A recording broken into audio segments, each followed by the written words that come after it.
You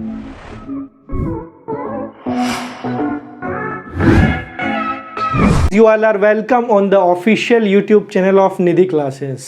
आज मैं आप लोगों के लिए लेके आया हूँ ग्रामर का एक बड़ा ही ज़बरदस्त टॉपिक, और एक ऐसा टॉपिक जो सभी स्टूडेंट्स के लिए बड़ा ही कंफ्यूजिंग होता है। और कंफ्यूजिंग इसलिए है बच्चों ये, क्योंकि बुक्स में जो लिखा हुआ है स्टूडेंट उसे पढ़ तो लेता है लेकिन उसे समझ कुछ नहीं आता, वो इसको रटने की कोशिश करता है। और जब हम इस टॉपिक को रटने की कोशिश करते हैं बस गड़बड़ वहीं होती है। आज मैं आपको इसको समझाने की कोशिश करूंगा टॉपिक को हर एक लॉजिक के साथ में।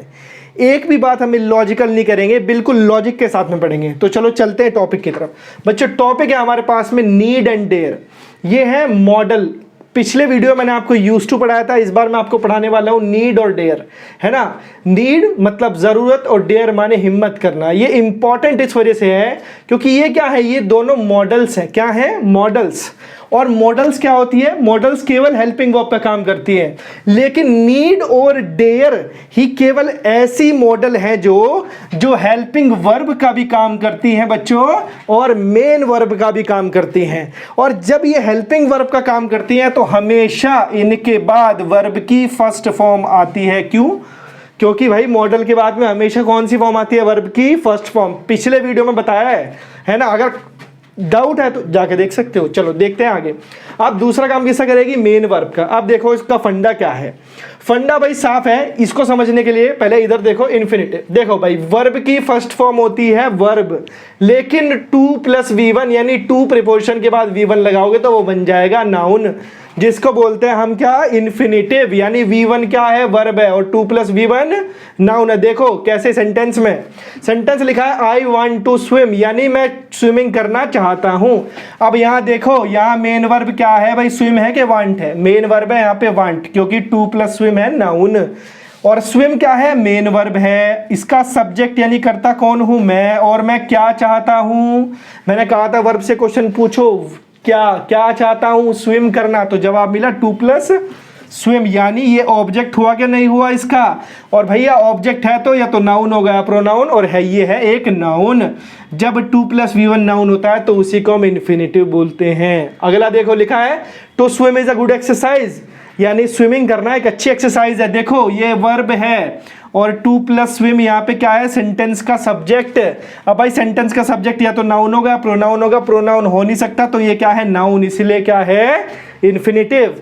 ठीक है, तो 2 + V1 क्या है भाई? एक इन्फिनिटिव है, एक नाउन है, वर्ब नहीं है। वर्ब क्या है? V1। चलो देखते हैं भाई। अगर देखो सेंटेंस में सब्जेक्ट के बाद नीड और डेयर आ जाए, क्या आ जाए? नीड या डेयर में से कुछ भी, तो नीड और डेयर किसका काम करे? हेल्पिंग वर्ब का। तो हमेशा उसके बाद कौन सी फॉर्म आएगी? वर्ब की फर्स्ट फॉर्म। क्यों? क्योंकि ये मॉडल है और मॉडल हेल्पिंग वर्ब का काम करती है, तो उसके बाद आती है वर्ब की फर्स्ट फॉर्म। दूसरा भाई, अगर सब्जेक्ट के बाद कोई हेल्पिंग वर्ब आए, कोई हेल्पिंग वर्ब आए और उसके बाद नीड और डेयर क्या होंगी? हेल्पिंग वर्ब नहीं हो सकती। उस समय वो क्या होंगी? मेन वर्ब होंगी भाई। या तो हेल्पिंग वर्ब होगी या मेन वर्ब होगी। अब यहाँ हेल्पिंग वर्ब तो कोई और है, तो भाई ये क्या होंगी? बच्ची कुची क्या? ये तो भाई मेन वर्ब होंगी। अब ये मेन वर्ब होंगी तो इनके बाद क्या वर्ब की फर्स्ट फॉर्म लिख सकते हो? नहीं, क्योंकि दो वर्ब एक साथ में नहीं आती भैया। तो मेन वर्ब को चाहिए ऑब्जेक्ट, और ऑब्जेक्ट होता है नाउन। तो इसके बाद आएगा हमेशा क्या? 2 + V1, यानी नीड और डेयर मेन वर्ब का काम करे तो 2 + V1 क्योंकि वो नाउन है, और नीड और डेयर हेल्पिंग वर्ब का काम करे तो उसके बाद क्या आएगा? वर्ब की फर्स्ट फॉर्म। बस इतना सही फंडा था, समझने वाला। अब देखो एक क्वेश्चन लिख दिया मैंने एग्जाम में आए हुए। अब इन क्वेश्चंस को समझते हैं। बिल्कुल आपके दिमाग में ऐसा बिठा दूंगा, कभी नहीं भूलोगे। एक बार पढ़ने के बाद में अगर भूल जाओ तो मेरे पास आ जाना, ठीक है। देखो पहला क्वेश्चन देखो क्या लिखा हुआ। पहला क्वेश्चन है शी नीड्स वर्क हार्ड, यानी उसे मेहनत करने की जरूरत है, कड़ी मेहनत, है ना। अब भाई देखो नीड्स क्या है यहाँ पे? हेल्पिंग वर्ब है कि मेन वर्ब है? भाई कई बार ऐसा होता है, आप कहोगे सर ये तो हेल्पिंग वर्ब है यहाँ, लेकिन एक बात बताओ भैया, प्रेजेंट इंडेफिनिट टेंस में अफर्मेटिव में कोई भी हेल्पिंग वर्ब नहीं होती है, ना ही पास्ट इंडेफिनिट में। यानी ये क्या है? ये मेन वर्ब है, क्योंकि सी आपका सिंगुलर सब्जेक्ट है, उसके अकॉर्डिंग वर्ब में एस लगा दिया। यानी ये मेन वर्ब है कि नहीं है? तो इसको चाहिए बच्चों ऑब्जेक्ट, और ऑब्जेक्ट क्या बताया था मैंने? ऑब्जेक्ट या तो नाउन और प्रोनाउन। अब यहाँ लिखी है वर्ब। अब वर्ब तो नाउन ऑब्जेक्ट नहीं हो सकती, क्योंकि वर्ब तो नाउन नहीं हो सकती, लेकिन इस वर्ब को नाउन बना दो। कैसे? इससे पहले टू लगा के, तो बन गई बात टू वर्क हार्ड। ठीक है, ऐसे इसका सही कर दिया। आगे बढ़ते हैं, लिखा है नीड ही टू राइट, क्या उसे लिखने की जरूरत है? कुछ बच्चे मेरे से कहेंगे सर नीड तो यहाँ मेन वर्ब है, लेकिन बिल्कुल ही गलत है ना, बिल्कुल ही गलत। ये मेन वर्ब कैसे भैया? आप एक बात बताओ मुझे, जब ये सब्जेक्ट है, सेंटेंस के लास्ट में क्वेश्चन मार्क आ गया, क्वेश्चन मार्क वाले सेंटेंस में वो इंटरोगेटिव है, और इंटरोगेटिव सेंटेंस में भैया हेल्पिंग वर्ब पहले आती है और सब्जेक्ट आता है बाद में। यानी ये हमारी क्या है इस समय? हेल्पिंग वर्ब है, इसीलिए इसमें एस नहीं आया। क्यों? जब नीड और डेयर मेन वर्ब का काम ना करके हेल्पिंग वर्ब का काम करेंगी तो उसके साथ में एस और एस नहीं लगाएंगे हम, क्योंकि मॉडल की कोई सिंगुलर प्लूरल फॉर्म नहीं होती जब वो हेल्पिंग वर्ब होती है। अब ये हेल्पिंग वर्ब है, अब भाई जब ये हेल्पिंग वर्ब है तो इसके बाद V1 चाहिए कि नहीं? हमने क्या दे दिया इसे? 2 प्लस राइट, तो इसे 2 को खत्म करो, बेचारे को V1 मिल गया, सेंटेंस हो गया एकदम करेक्ट। आगे बढ़ते हैं, लिखा है Rohit need not to go there, Rohit को वहां जाने की जरूरत नहीं है। अब रोहित सब्जेक्ट है, अब नीड क्या है भाई? हेल्पिंग वर्ब के मेन वर्ब। एक बात बताओ, नोट आया कि नहीं? नोट से पहले हमेशा हेल्पिंग वर्ब आती है, मेन वर्ब नहीं, तो ये हेल्पिंग वर्ब हुई। और मॉडल हेल्पिंग वर्ब हुई तो उसे क्या चाहिए? V1, तो हम क्या करेंगे? इसे खाली देंगे गो, 2 प्लस V1 नहीं भाई, 2 को हटा दो, सेंटेंस एकदम सही। आगे बढ़ते हैं, अगला sentence, do you need work now, क्या तुम्हें अब काम करने की जरूरत है? सेंटेंस इंटरोगेटिव है, तो एक बात समझ लो, हेल्पिंग वर्ब पहले, सब्जेक्ट बाद में, भूलना नहीं बिल्कुल भी। अब ये सब्जेक्ट है, डू यहाँ हेल्पिंग वर्ब है, अब नीड क्या हुई? जब पहली हेल्पिंग वर्ब है तो मेन वर्ब हुई कि नहीं हुई भाई? बताओ, इसके अलावा कोई रास्ता है हमारे पास? जब ये हेल्पिंग वर्ब तो ये मेन वर्ब। अब मेन वर्ब को चाहिए एक ऑब्जेक्ट, और ऑब्जेक्ट V1 नहीं हो सकता। क्यों नहीं हो सकता? क्योंकि भाई वो नाउन नहीं है, नाउन होता है 2 प्लस V1, तो भाई इसके पहले लगाओ 2। ठीक है, सेंटेंस सही। आगे बढ़ो, लिखा है राज नीड नॉट टू फोन, राज को उसे फोन करने की जरूरत नहीं है। अब राज सब्जेक्ट हुआ, नीड क्या है यहाँ भाई? नोट आया कि नहीं आया? यानी नीड हेल्पिंग वर्ब है, और इसके बाद चाहिए क्या? जब नीड हेल्पिंग वर्ब है तो वर्ब की फर्स्ट फॉर्म। तो कोई बात नहीं, आप इसे दे दो, V1 दे दो, कोई टेंशन वाली बात नहीं, और इसे 2 को दो हटा।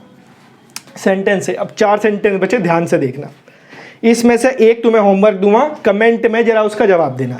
चलो, आई डेयर्ड गो आउटसाइड, यानी मैंने बाहर जाने की हिम्मत करी थी। अब देख लो बच्चों, आई सब्जेक्ट है कि नहीं? तो डेयर्ड क्या हुआ भाई? भाई आप कहोगे सर यहाँ तो कोई हेल्पिंग वर्ब नहीं है, इसका मतलब यही हेल्पिंग वर्ब है। लेकिन एक बात बताओ, पास्ट इंडेफिनिट सेंटेंस में कोई हेल्पिंग वर्ब होती है? अफर्मेटिव में नहीं होती। इसका मतलब ये क्या है? ये मेन वर्ब है, क्योंकि ये मेन वर्ब की सेकंड फॉर्म है। और गो क्या हुआ भाई? ये मेन वर्ब है, तो इसे ऑब्जेक्ट चाहिए कि नहीं? और ऑब्जेक्ट V1 नहीं हो सकता, तो क्या दे दो इसे? 2 दे दो, टू गो आउटसाइड। सेंटेंस एकदम करेक्ट। आगे बढ़ते हैं, she dares abuse his rivals, यानी वह हिम्मत करती है राइवल्स अपने दुश्मनों को गाली देने की। अब शी सब्जेक्ट है, डेयर्स क्या हो गया? डेयर्स यहाँ पे हमारा क्या हो गया भाई? मेन वर्ब, क्योंकि इसमें लगा हुआ है एस प्रेजेंट इंडेफिनिट टेंस है, उसके बाद चाहिए हमें ऑब्जेक्ट। अब ऑब्जेक्ट V1 नहीं हो सकता, इससे पहले 2 लगाओ, सेंटेंस एकदम करेक्ट। आगे बढ़ो, लास्ट सेंटेंस है, Rajiv dares go there, Rajiv वहां जाने की हिम्मत करता है। राजीव सब्जेक्ट हो गया, डेयर्स क्या हो गया हमारा? डेयर्स हो गया हमारा मेन वर्ब, क्योंकि सेंटेंस है प्रेजेंट इंडेफिनिट अफर्मेटिव सेंटेंस, इसको चाहिए ऑब्जेक्ट। ऑब्जेक्ट होगा भाई एक नाउन, एक वर्ब नहीं। एक वर्ब को ऑब्जेक्ट बनाना कोई टेंशन वाली बात नहीं, इससे पहले 2 लगा दो, बन गया, सेंटेंस सही हो गया। अब बचा है लास्ट सेंटेंस, भाई ये सही नहीं कराऊंगा, ये आपको कमेंट में जाके इसका जवाब देना है। इसे सही कैसे करेंगे? ऐसा कोई एग्जाम नहीं जिसमें इसमें से क्वेश्चन ना पूछा गया हो। क्यों? क्योंकि बच्चे को बुक से पकड़ के समझ में ही नहीं आता उसने पढ़ा क्या है। तो अब मैंने आपको समझा दिया, इसका जवाब मुझे कमेंट में देना, जो भी वीडियो को देखे। ठीक है, चलो, अगर वीडियो समझ में आया तो वीडियो को लाइक करना और चैनल को सब्सक्राइब करना और साथ में शेयर भी करना।